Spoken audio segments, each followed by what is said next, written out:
Diplomats always have to find their own way.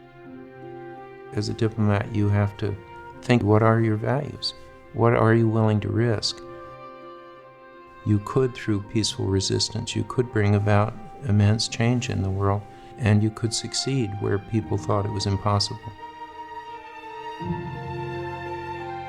Born in 1941 on July 14th, Bastille Day in France, Mark believed he was destined to stand up to oppression and press for human rights.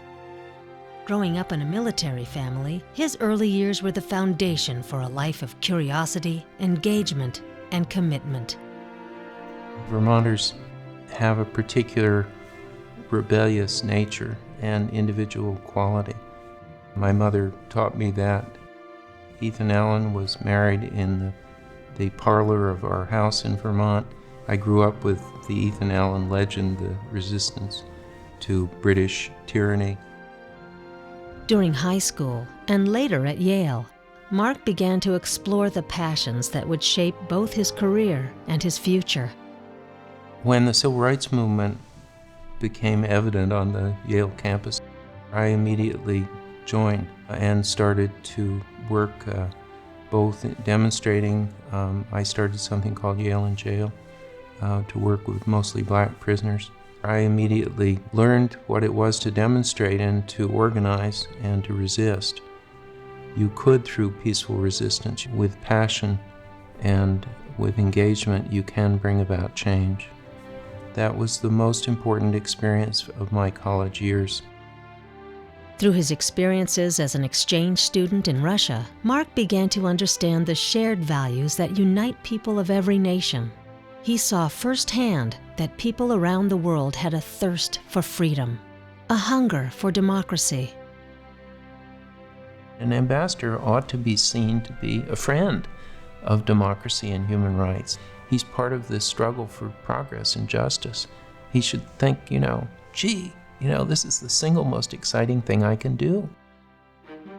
Mark wanted to be part of that profoundly different situation and join the U.S. Foreign Service, where he worked for 26 years.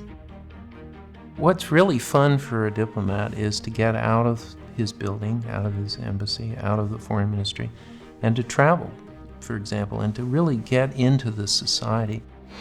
Hungary's a wonderful country to play tennis in, and I play with very interesting people. I think foreigners will never fully comprehend another society. It's hubris to believe that you know better than local people what's going on and that you can run something. The best you can do is to be supportive, respond to their requests for action.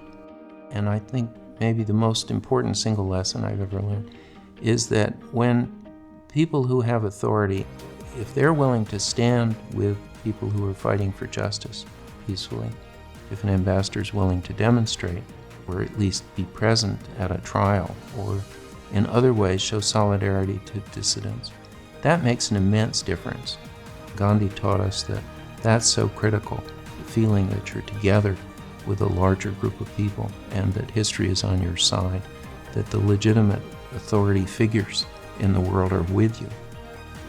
As speechwriter for 3 presidents and 6 secretaries of state, Mark captured the promise of democracy and created not just policy, but history.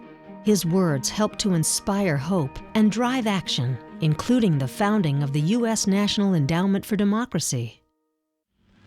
No, democracy is not a fragile flower. Still, it needs cultivating. If the rest of this century is to witness the gradual growth of freedom and democratic ideals, we must take actions to assist the campaign for democracy.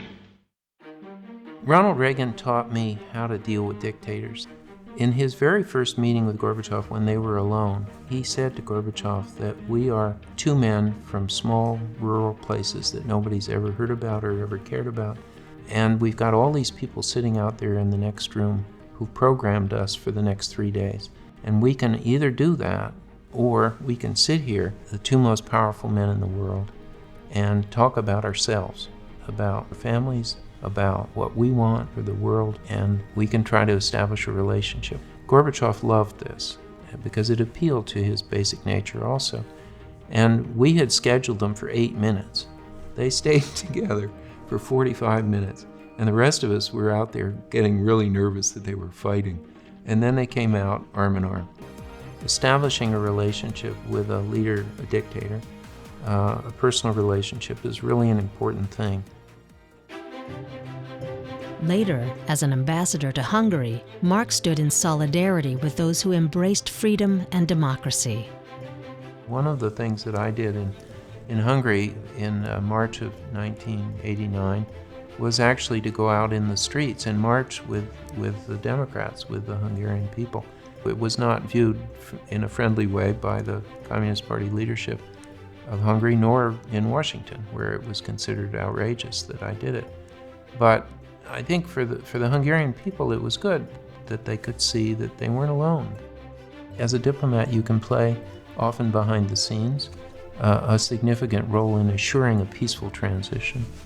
And there can be no greater satisfaction for a diplomat in his life or her life than that. The Hungarians appear to want to go further than even Mr. Gorbachev's reformers. I think the direction is the same for Gorbachev, for the Polish leadership, and for Hungary. As somebody like me who's been working on these countries for 30 years through a lot of very long gray nights, right now it's quite wonderful what's happening. I want to thank our ambassador, whom I've known for a long, long time, one of our finest. And he and Mrs. Palmer have done a superb job, not just on this visit, but on representing the greatest, freest country on the face of the earth in this country of change and opportunity. After the Berlin Wall fell, Mark brought his considerable energies to new ventures. With the support of George Soros and Hungarian businessman and philanthropist Sándor Demjan, Mark founded the International Management Center, the first Western-style management school in communist Eastern Europe. In Berlin, Mark worked with Ronald Lauder and Peter Monk, along with other leading U.S. and Canadian business partners, to create the American Business Center, located at the former site of Checkpoint Charlie. This is the most extraordinary construction site in the Western world. Between Checkpoint Charlie and Unter den Linden, there's 12 billion marks of construction underway as we stand here. It's the largest construction site in the world, the largest private construction in post-war German history. This 2 million square foot business development helped revive the fortunes of Central East Berlin in the 1990s. Mark was instrumental in bringing both the free market and a free and independent press to the citizens of the Iron Curtain. As part of Central European Media Enterprises, or CME, Mark was behind the launch of Nova TV, described by the Financial Times as the most successful startup in television history. Today, CME stations reach over 50 million people throughout Central and Eastern Europe. A Tasmanian devil with a bow tie, Mark had boundless energy and enthusiasm. He fearlessly embraced opportunities to bring justice and hope to people who had little experience with either. Mark lent his support to organizations both in the United States and around the world that were dedicated to his most cherished values. With his trailblazing book, Breaking the Real Axis of Evil, Mark advised that U.S. foreign policy should make the worldwide promotion of democracy its top priority. Legislation based on this book led to the Advanced Democracy Act of 2007. Although Mark had left the Foreign Service behind years earlier, he spent his last years creating tools to guide both the diplomatic corps and the military. Certainly younger diplomats come in with a tabula rasa, more or less. I mean, they are, the way young people always are, more idealistic, more innovative. Preserving the culture of younger diplomats is very important. The handbook, of course, is precisely designed to do this. It is because bureaucrats and diplomats like precedence. Mark developed the Diplomat's Handbook together with Ambassador Jeremy Kinsman. The handbook has become an international guide for diplomats in supporting the transition to democracy in closed societies. More recently, with a similar goal in mind, Mark, with Admiral Dennis Blair, created the Military Handbook to address the special role the armed forces can play. And in 2011, The Palmer Prize was established to honor diplomats who display valor under difficult circumstances and take risks or are especially inventive in their sustained efforts to assist civil society to advance democracy. Mark never stopped believing in the possibility of democracy and the role ambassadors could play in ensuring its arrival. All the 60 peaceful revolutions that have taken place, people said were impossible and were not going to happen. The lesson is that embassies and governments need to work away at this and have confidence that it will happen. Mark's life was more than the sum of his considerable professional accomplishments.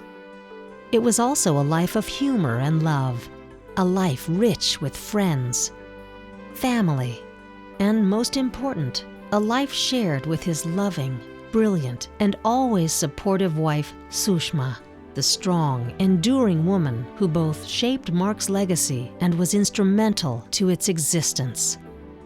Mark Palmer's life was filled with vision, passion, commitment, and determination.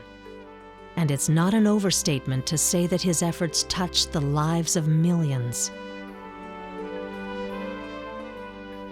Looking back on my whole Foreign Service career, the greatest satisfaction was being a junior officer in Moscow at the height or the depth of communism there through to Hungary. To be part of that struggle for progress and justice is so satisfying for a diplomat. It's so much fun.